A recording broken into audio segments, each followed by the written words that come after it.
There is a force in human nature more powerful than logic, more persuasive than evidence, and more dangerous than any single bad decision.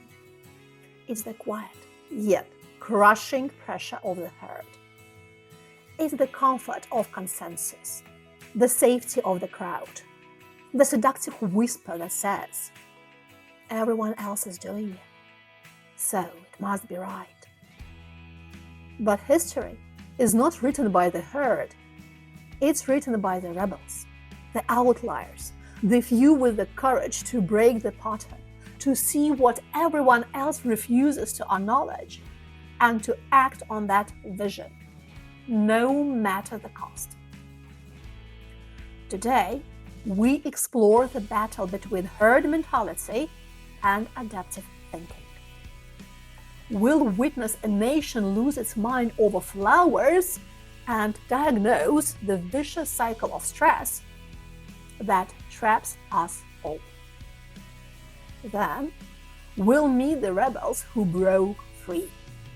A nurse who stopped nursing to become a data scientist, and an explorer whose greatest victory was born from his most catastrophic failure. This is the story of how to win by thinking for yourself. Let's begin with a cautionary tale of what happens when a crowd stops thinking entirely. Tulip Mania, when crypto looked rational. What was the world's first recorded market bubble? Internet stocks? Real estate? Banking derivatives? No, tulip bulbs. In 1637, a single tulip bulb could buy you a mansion in Amsterdam. A freaking flower seed cost more than most people earned in a lifetime. Welcome to Tulip Mania, where rational Dutch merchants lost their collective minds over pretty flowers. It started innocently enough.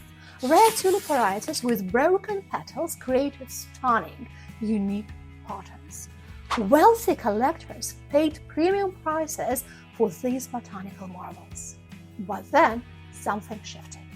People stopped caring about the flowers and started obsessing over the prices. The logic became beautifully simple. Everyone's buying tulips and getting rich. Therefore, I should buy tulips and get rich. The Semper Augustus, a particularly prized bulb, traded for 10,000 guilders.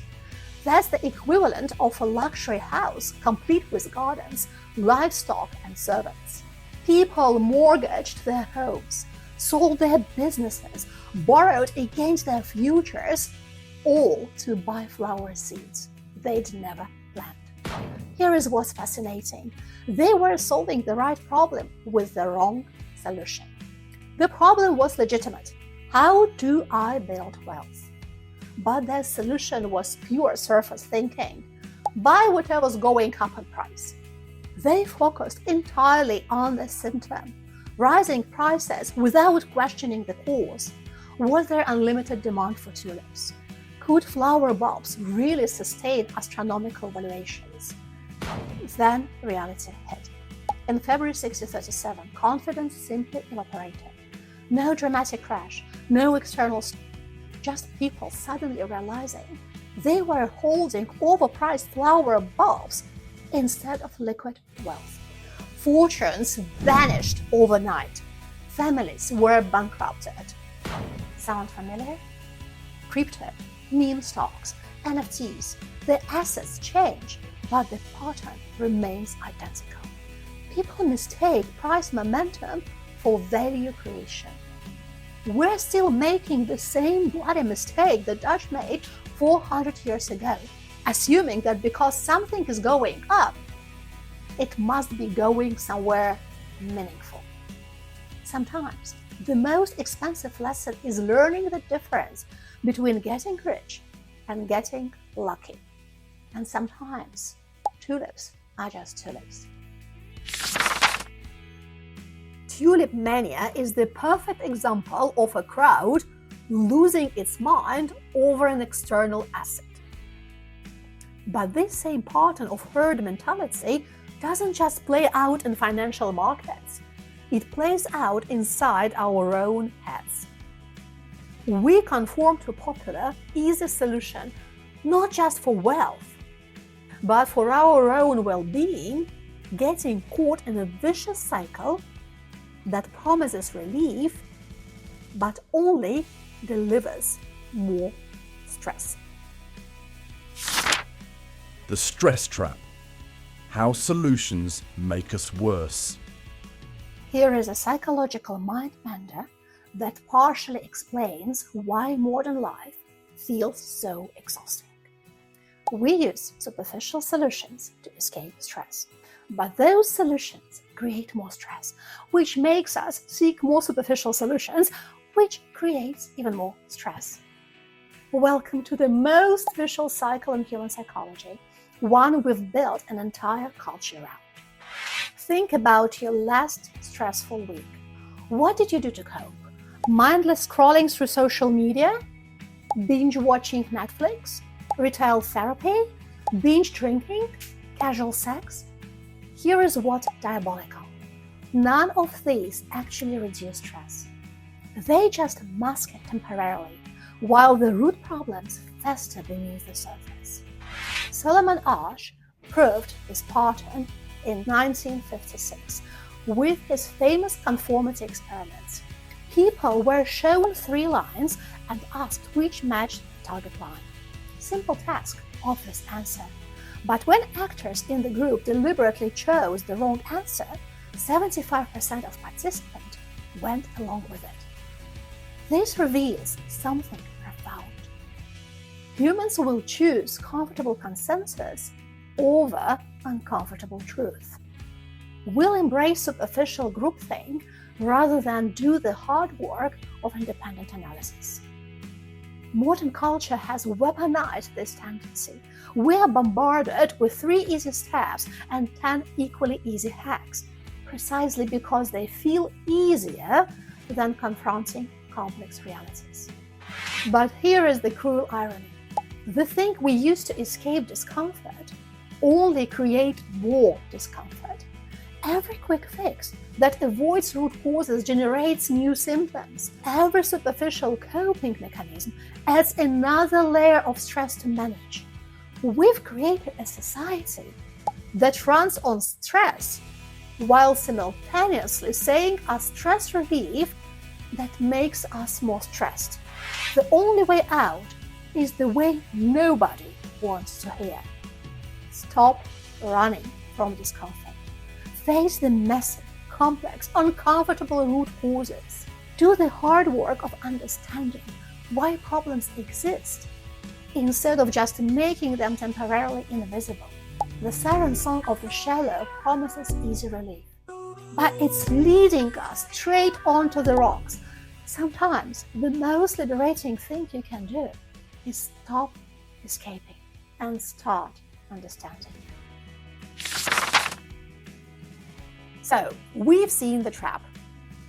Externally, in the madness of crowds, and internally, in our own cycle of avoidance. The question then is, how do you break the pattern? The answer begins not with rebellion, but with observation. It starts when one person has the courage to ignore the conventional wisdom of how things are done and starts asking, what is actually happening here? This is the story of Florence Nightingale. How Nightingale stopped nursing and started counting. In 1854, more British soldiers were dying in hospitals than on battlefields. The medical establishment called this inevitable wartime reality. Florence Nightingale called it bullshit. And she had the receipts to prove it. When Nightingale arrived at the British Army Hospital during the Crimean War, she walked into a medieval nightmare. Sewage overflowed into drinking water. Wounded soldiers lay in filth on floors, crawling with rats and fleas. The mortality rate hit 42%, meaning nearly half of every soldier admitted would die. But here is where most people miss the real story. Nightingale didn't just roll up her sleeves and start nursing harder. She did something revolutionary. She started counting. While other nurses focused on individual patients, Nightingale obsessively documented everything: causes of death, sanitary conditions, supply shortages. Her data revealed a shocking truth. Only 1 in 7 deaths was actually from battle wounds. The rest, preventable diseases caused by appalling hospital conditions. Armed with this evidence, she completely pivoted her strategy. Instead of just treating patients, she became a relentless administrator. She demanded proper ventilation, established laundry services, organized waste removal, and even reformed the hospital diet. Military officials resisted. This wasn't real nursing. But Nightingale had the numbers. She created detailed statistical charts proving that sanitary reforms weren't optional luxuries. They were life or death necessities. The results were undeniable. Within 6 months, mortality plummeted from 42 to 2%. She'd saved more lives with data and system thinking than any battlefield surgeon ever could. Nightingale's genius wasn't medical. It was strategic. She recognized that when everyone accepts how things are, the real problem often hiding in plain sight. Instead of working harder within a broken system, she stepped back, measured what was actually happening, and adapted her entire approach based on evidence rather than tradition. Most people would have focused on being a better nurse. Nightingale focused on being a leader.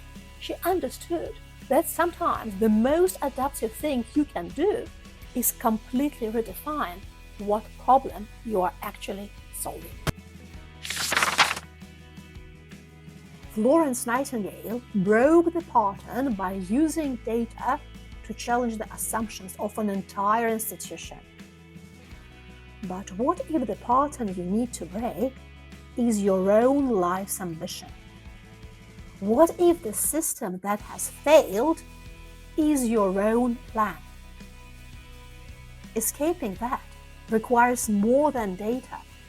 It requires the ultimate act of adaptive leadership, the courage to embrace total failure and redefine victory itself. This is the story of Ernest Shackleton. When Shackleton's Antarctica expedition failed. Ernest Shackleton set out to be the first person to cross Antarctica. Instead, he became famous for one of the history's greatest failures, and why that failure reveals the difference between stubbornness and adaptive leadership. In 1914, Shackleton's ship Endurance became trapped in Antarctic ice. For months, his crew watched their vessel get slowly crushed by the shifting ice until it finally sank, taking their expedition dreams to the bottom of the Weddell Sea. Here is where most leaders would have panicked or clung to some modified version of the original plan. Shackleton did something psychologically brutal. He immediately abandoned his life's ambition and embraced a completely different mission: survival. But this wasn't just about changing goals. Shackleton had to manage the psychology of 27 men who'd also lost their purpose. He restructured daily routines, redistributed roles, and kept morale high while leading them across shifting ice floors for months, hauling lifeboats by hand. When they finally reached an uninhabited elephant island, most leaders would have waited for rescue. Shackleton made another radical adaptation. He selected 5 men and sailed 800 miles across the stormiest ocean on Earth on a 22-foot lifeboat. The boat journey was just the beginning. After landing on South Georgia, he still faced an unmapped mountain range. Exhausted and near death, he chose two companions and became the first person to traverse the island glaciers and peaks, finally reaching a whaling station. The original expedition was a complete failure, but Shackleton's adaptive leadership achieved something more valuable. Every single crew member survived nearly 2 years in the world's most hostile environment. Shackleton understood something most leaders miss. Sometimes the most strategic thing you can do is completely surrender your original goal. This wasn't giving up. It was radically redefining success based on new information. Shackleton's genius was recognizing that adaptive thinking isn't about tweaking your approach. Sometimes it's about having the courage to abandon your entire strategy and build something completely new from the wreckage. The Dutch merchants trapped in a bubble of their own making. The modern individual caught in a cycle of stressful escapes. Then the rebels. Florence Nightingale, who broke the pattern of tradition with the clear, cold light of data. And Ernest Shackleton, who broke the pattern of his own ambition with the sheer force of his will to survive and responsibility for his team. These stories reveal a fundamental truth. Herd mentality thrives on assumption, on momentum, and on the fear of being different.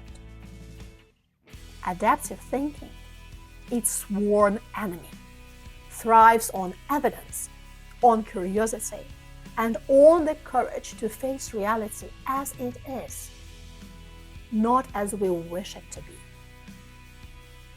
Breaking the pattern is never the easy path. It requires you to question the consensus, to challenge the experts, and sometimes to abandon your most cherished goals. But it is the only path to true progress, because the future is not built by those who follow the herd, but by those who have the courage to lead it in a new direction.